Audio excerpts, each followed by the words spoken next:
Good morning, everybody. Picking my nose. I'm going to post our link on the website. Copy Mammoth Gardens. I have a small group today. I had posted on there that I was going to the dentist today, but then the dentist called and says, no, you can't come because we had 2 feet of snow. And so I don't have a dental appointment anymore. So we'll play some music today just for fun. And whoever shows up, right? All right, so there's the link. And all right, so the link is posted. Let me make sure it's working correctly. Then we'll go tweet that we're here. You know, for the 0 people who actually read Twitter. Okay, so this will be lesson 120. And we'll do the how to play harmonica lesson tomorrow, just like the schedule was originally set up to do. Normally I do it on Monday, but we'll do it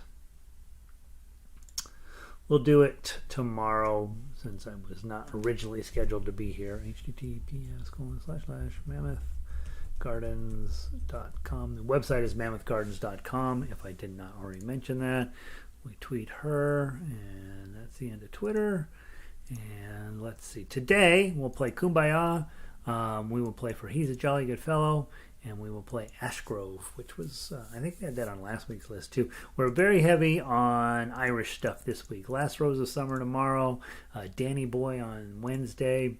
You have Minstrel Boy on Thursday. And so we have 4 Irish tunes. For He's a Jolly Good Fellow, our diatonic tune for today is very British and not really St. Patrick's-y. And then, yeah, so that's, so we have 4 or 5 sort of St. Patrick's-y tunes. And yeah, Marsh made it in. I've been digging out for a few hours. What a great happy break this yes. Yeah, those of us in Denver were like, yeah, I'm more than happy to go sit and play harmonica for 45 minutes so I don't have to keep shoveling snow. That is the single biggest benefit to living in downtown Denver in a condominium, is that we have people for that. And they stopped by earlier today and got us dug out. And it's going to actually warm up enough where we get a little bit of melting, and it'll be lovely. So Sandy made it in. Afternoon sound is good. Nice night, blue skies, 36 degrees, and not a drop of snow this weekend. What? Well, we're headed your way, I think. I think we sent it out towards you, Sandy. As far as it looked like that thing was going to just rotate all the way up through middle America next. So, yeah. Danny Boy is nice on the G harmonica. Danny Boy is nice on all harmonica. Danny Boy is nice on every instrument. The problem with Danny Boy is it's very wide. The low note's very low and the high note's very high. And so it's tough to fit on a small instrument. But yeah, I'm glad you're playing it. Oh, it went south of you. All right, sounds good. Sandy's like, yep. One benefit of living way up here in the north is when the weather comes down, you know it's from Canada. It makes sense. But sometimes it'll sneak right underneath us. All right, let's see what we got. Since I wasn't supposed to be here today, we'll have a very small crowd, and that's perfectly fine. Let's just play a little bit, and we'll just use it as an excuse to escape for a few minutes. And let's just do what's on the list, and then we will move on with our day. So let's grab. What do we start on Mondays? Kumbaya? Is that? Yes, let's grab Kumbaya and make some noise. Morning, Evelyn. Yes, see Evelyn again. Harmonica.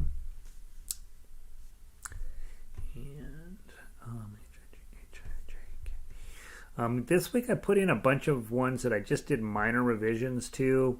And you probably do want to keep. One of the things I do, as we play stuff enough times, I start to find things either that I don't think are really great about a song, or something that minor typos, and I like to correct those over time.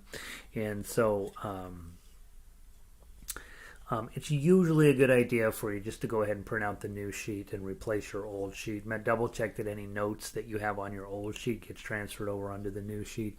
I feel like I would I'll leave a piece of music that's got some issues with it for a while, play through it a half a dozen, play through it for a while until I'm really sure that my changes are what I want them to be, and then I'll update the music and post it online.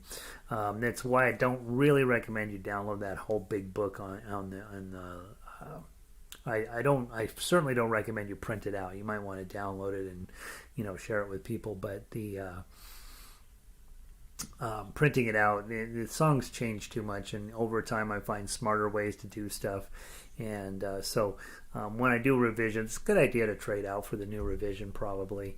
And certainly since we're playing in an ensemble fashion, it may or may not be a dramatic difference from one sheet to another, but after a while when I have a little bit of time, I'll go through and clean that stuff up. And that's true of Kumbaya for He's a Jolly Good Fellow. The changes were minimal, but probably worth reprinting and putting an update in your book. And I have very few songs that last for more than 3 or 4 years before they have to be updated. You just get better about figuring out smarter and simpler ways to make them more playable. And so yeah. So let's go ahead and play Kumbaya. Connie made it in today. Diane is here. Warren is in. So good to see you guys. Thanks for being here.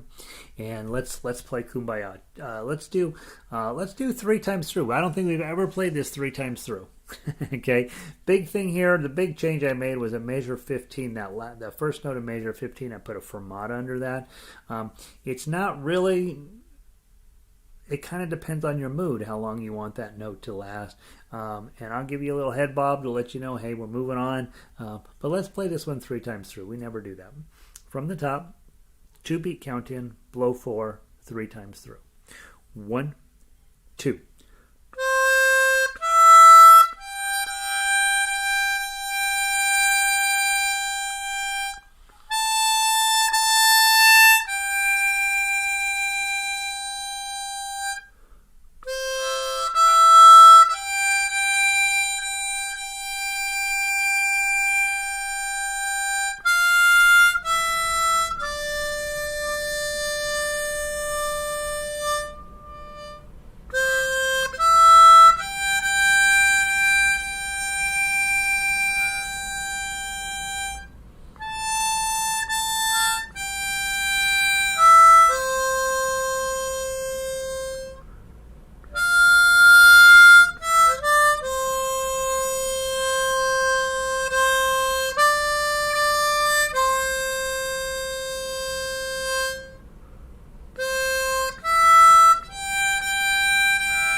I think the long notes, if we were working in ensemble and playing together, and if you were working with, somebody, a friend of yours or something, you're like, hey, let's go play Kumbaya.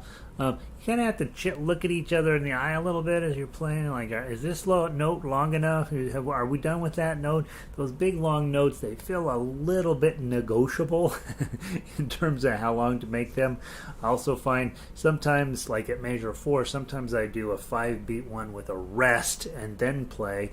Sometimes I let all 6 beats happen in my harmonica. I don't think there's necessarily a right or a wrong way to do that, but I think if you're playing with other people in a harmonica ensemble, highly unlikely, but if you did, you give you a chance to try different things there, and you would discuss it, or you come up with little, all right, I think that's good, let's go on to the next note, and come up with an agreement as to what you would play as a team.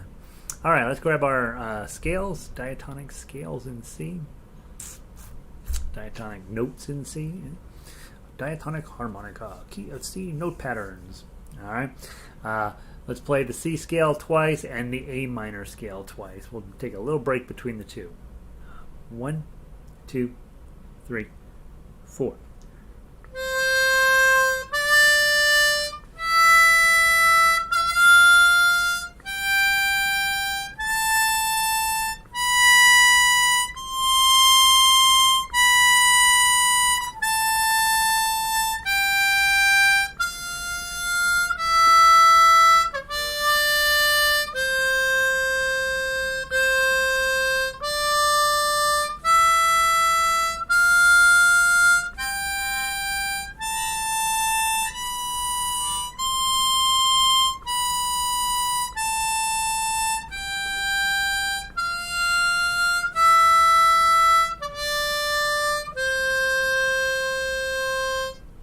One, go.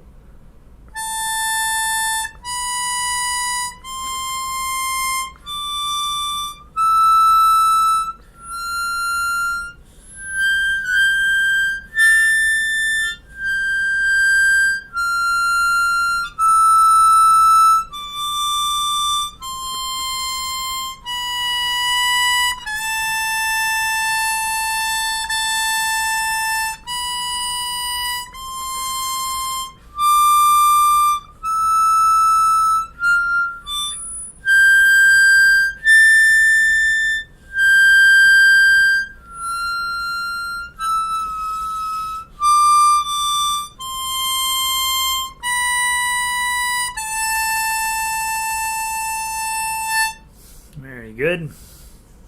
All right. Good morning, Don. Welcome in. Glad you're here. Don is in northern Colorado, and they got an amount of snow that was shocking up there. We got pretty good here in Denver, but really, really serious the further north you went up into Colorado. So glad you're here, Don.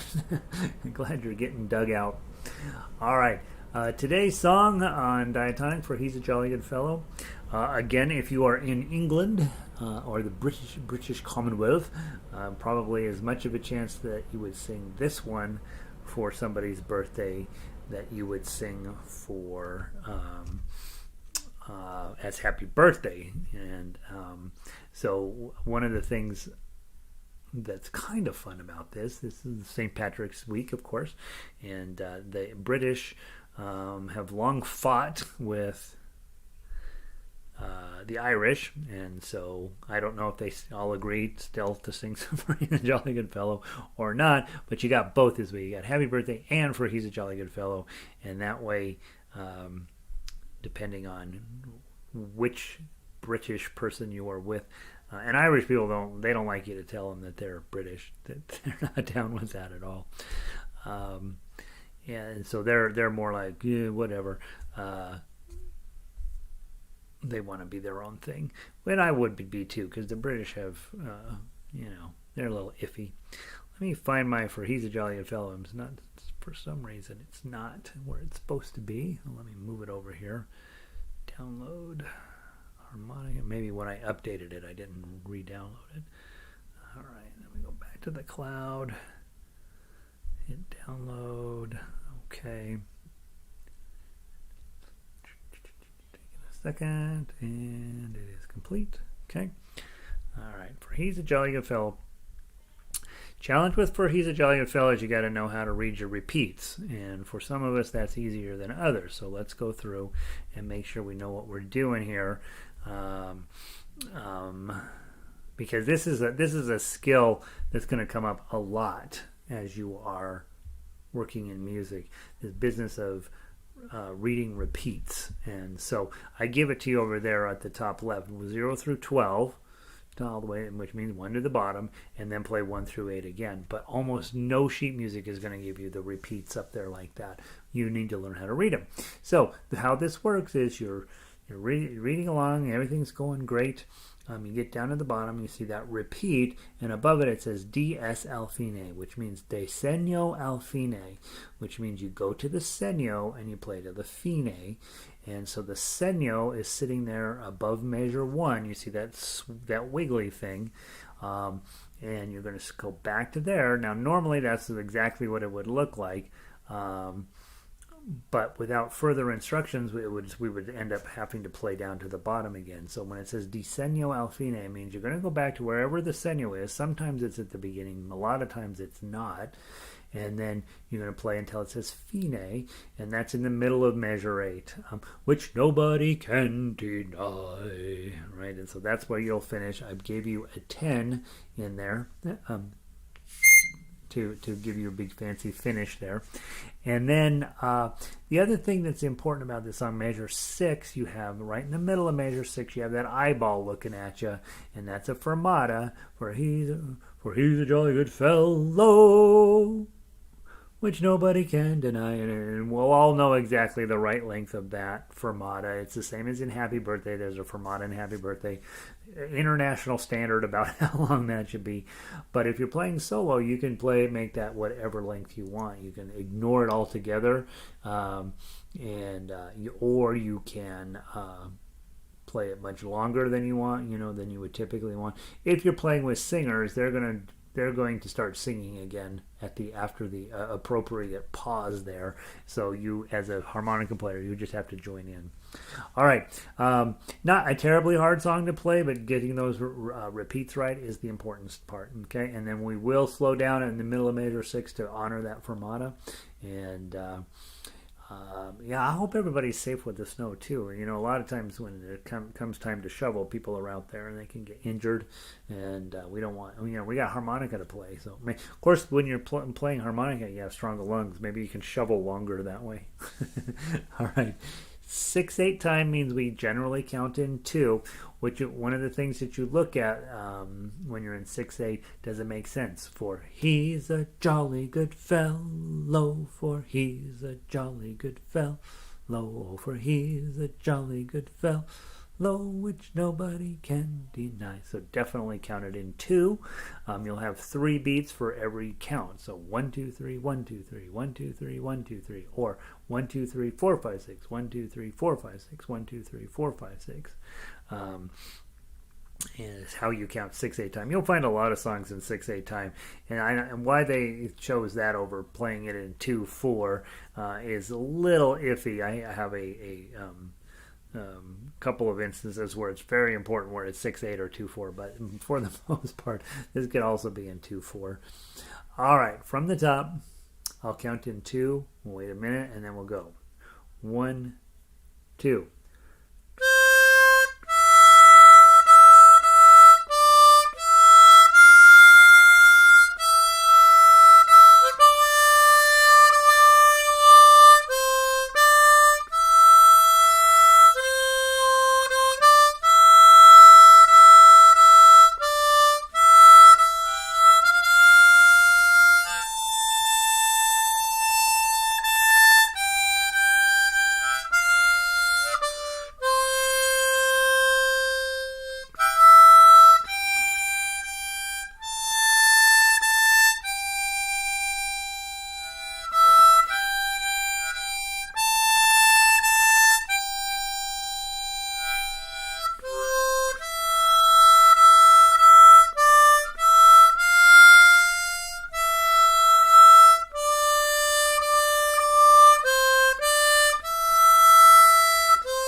and you see what the lyrics do, or you see what your ukulele or harmonica tablature does. The notes on the standard notation still go down because that's what the first one does. But in order for the last time through to give a little bit of a flourish, we just raise the melody up, right? And so as harmonica players, you go through and you would typically play -4, -4, 4. Instead, we'll just move up the up your harmonica, -7, -7, 7, and you get a lot more exciting, ending to it. And then the 10 there, completely optional, but sort of like putting a period on the end of a sentence. Let's play it one more time, okay? And gentlemen, those of you guys that are you know how we are. We have a hard time expressing our love for one another. So if you have a friend and he's got a birthday coming up, you make a little, just put your phone in front of you, record a little video of you, and then text it to him or send it to him over. A lot of times you have to send video over email because it's too big to text, or drop it onto Facebook for him. You know, right? I mean, find one of your buddies and play him he's a jolly good fellow on harmonica, and he'll be like, "Oh, that Gary, he's a crazy one," and deep down in their soul, they'll know that's you expressing your appreciation and gratitude for them being a part of your life. 1, 2.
That's perfect. That is absolutely perfect. It'd be a fun thing to do. All right, for He's a Jolly Good Fellow, let's go grab. And that's it for Diatonic today. Hope you guys that are Diatonic only have a wonderful afternoon, and we'll catch up with you tomorrow. If you are Diatonic only, you ought to go buy a Chromatic Harmonica, and let's play one of those.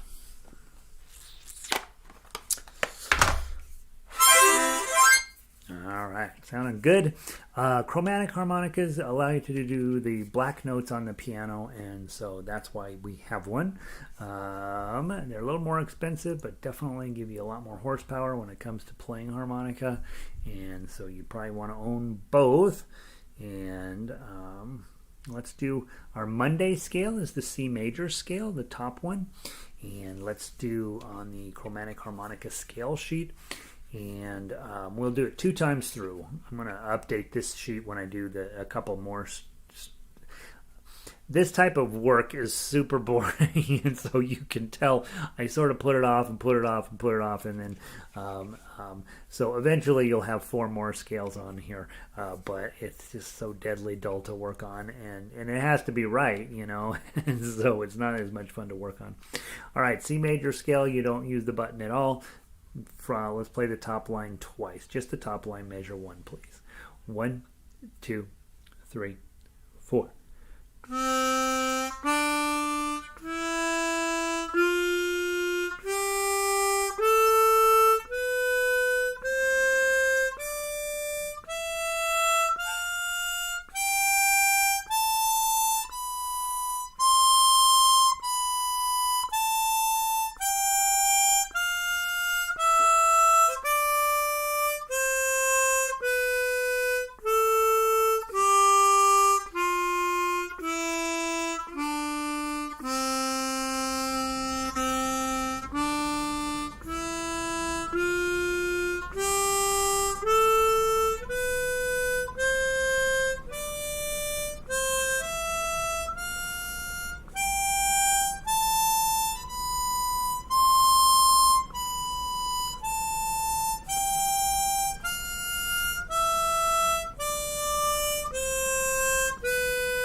There we go. Beautiful.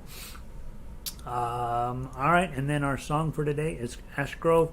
Pulled this in from last week as well, only because this is a Welsh song, and not particularly familiar to people in the United States, but it fits into our St. Patrick's Day theme, which is kind of iffy this week. We're going to start, again, the repeats here are pretty challenging. 1 through 8. You should make yourself a note on the paper when you get to 8 to go back to 1, play down to 1. When you play through 7, this time you skip measures 8 and you play 9 through 17. Okay, and then at 17, notice it says DSL coda. That's different than DSL fine, which is what we had in for He's a Jolly Good Fellow. DSL fine means you're going to go to the segno and play to the fine and stop. When you see DSL coda, what you're going to do is play to the segno, which again happens to be at measure 1, and you play to the coda, which is at that little bullseye thing at the end of measure 7. When you get to the coda, codas are always book matched, so wherever one coda is, you're going to go look for your other coda, and in this case, when you get to measure 7, instead of jumping over and playing 9 through 17 again, you're going to jump all the way to the end of the song and play 18 and 19. Okay, so again, it's important to me that you get comfortable reading repeats because most sheet music is not going to give you that little repeat block up there, and frankly, even when I give it to you, sometimes it's not correct because I get in a hurry. But the repeats there in the standard notation are factory issued stuff. It's exactly what you'll find in other music, and don't think you'll just find it in classical music. You find that in popular music a lot when they're trying to squish down, Bruce Springsteen or the Beatles or Taylor Swift or whatever. They're going to smash it into as few pages as possible because they're still going to charge you $24.99 for that book, but the less pages they have, the cheaper it is for them to produce. And so the way they do that is really overusing repeats a lot, and so that means you got to get pretty good at reading them. All right, so we're going to play the top part, and then we're going to play the top part again, then we're going to play the middle part, and then we're going to play the top part a third time, and then we're going to jump to the end. So there we go. To be counted. Take your time. Let the music happen. This is not a particularly challenging piece to play. You only have a 1 button or maybe 2, and it doesn't go real high up on your harmonica. So we'll just let the tones develop. Pay attention to your tonality. One of the things I've been reading a lot in the chromatic books is there's a big difference if you're drawing in a 4, say. Is that a 4?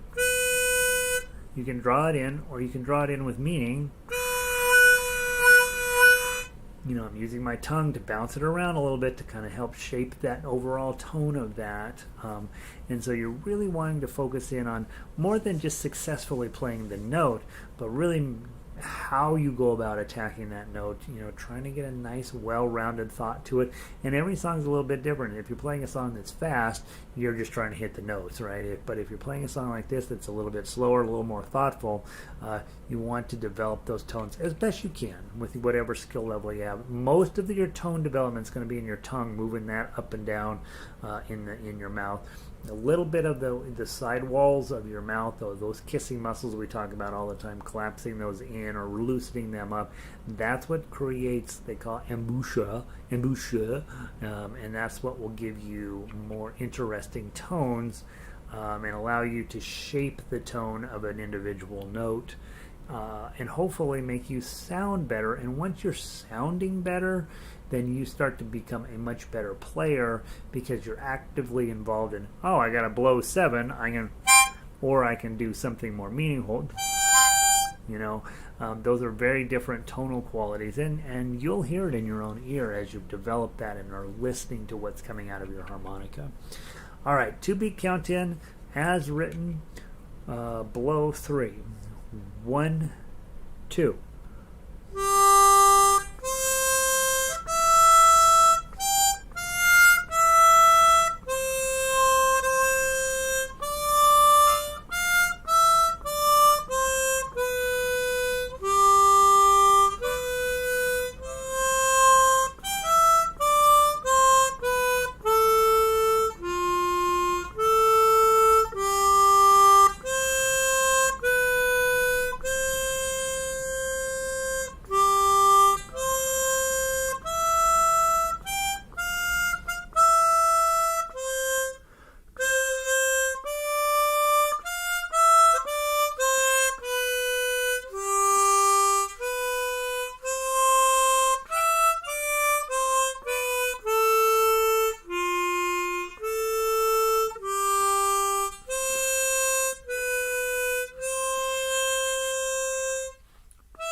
So I blew the last measure, next to last measure, but isn't that a pretty melody? Let me talk a tiny bit about the lyrics. The original lyrics are about a forest, Ashgrove, right? No, there wasn't anything interesting in them. So I got rid of those years ago. I was going to teach this for what I used to call intermediate ukulele. And that doesn't mean anything. But I had a lot of students who were getting pretty good on ukulele. I thought, well, let's play a song that's maybe that's less knowledge, one that they know a little bit less about, but still. It gives him an opportunity to kind of go down the fretboard a little bit, and so you'll see that this song is actually quite lovely, and the first part of it is easy to get along.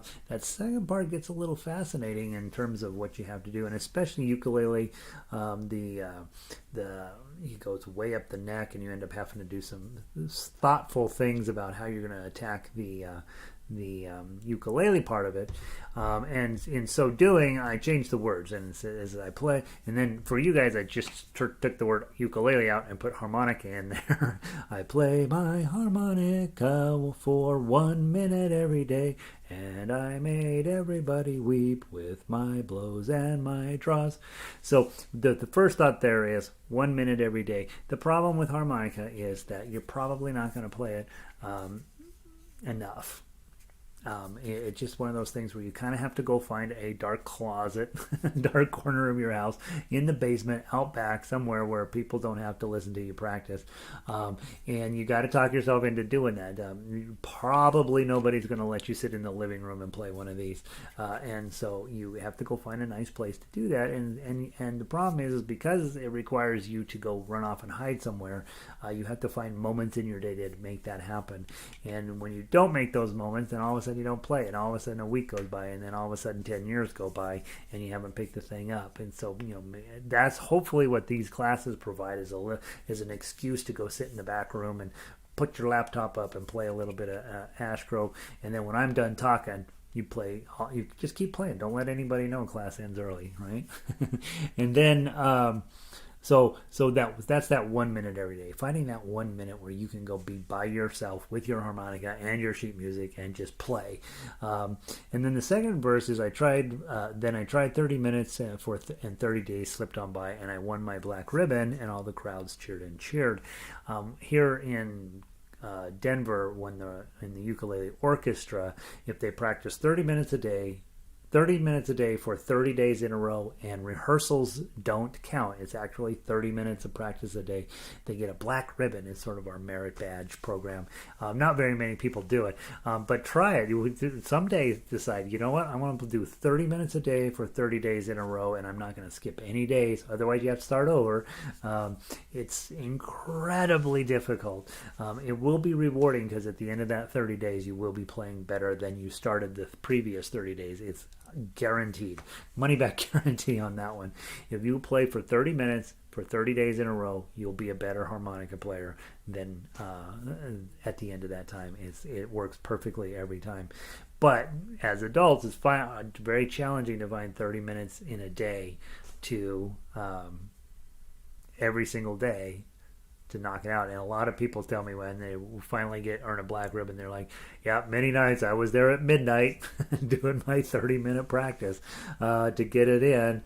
So it's hard, right? Anything that you try to do for 30 days in a row is going to take a challenge. They say, I can't remember how many weeks they say it takes to become a habit. Is it 12 weeks? Something like that, where if you just do something every single day for so many weeks, it will become a habit. I'll remember the exact amount. Middle part of this, it's not really rocket science to dominate harmonica. Just play 30 minutes each day with mindful intent. The mindful intent thing is actually in there on purpose.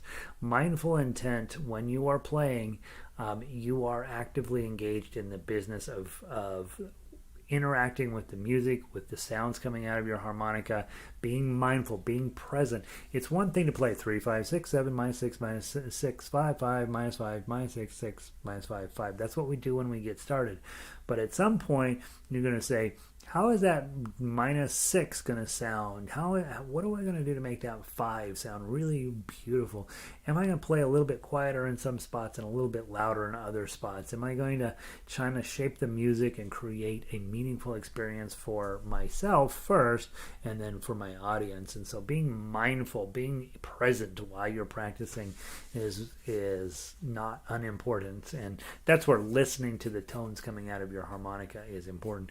If you're really, like, you'll hear with me all the time, I'll be meaning to blow in 5 and I get a little bit of 6 in there, and it's kind of really focusing in on trying to avoid that and really trying to get each note clean and pure and round and beautiful.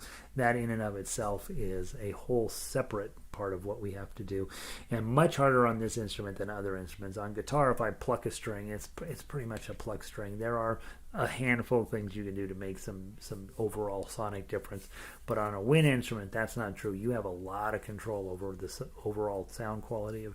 That's why when you go on YouTube and you're hearing chromatic players and they sound like they're playing a different instrument than you're playing, they aren't. They just spent a lot more time on it, really developing good quality breath control, and it does end up sounding better and different than when you're learning it. And so you have plenty of work to do to get the best airflow through your harmonica possible.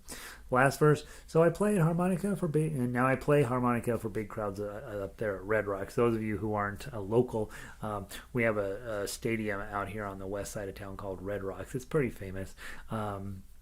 When they interview musicians about their favorite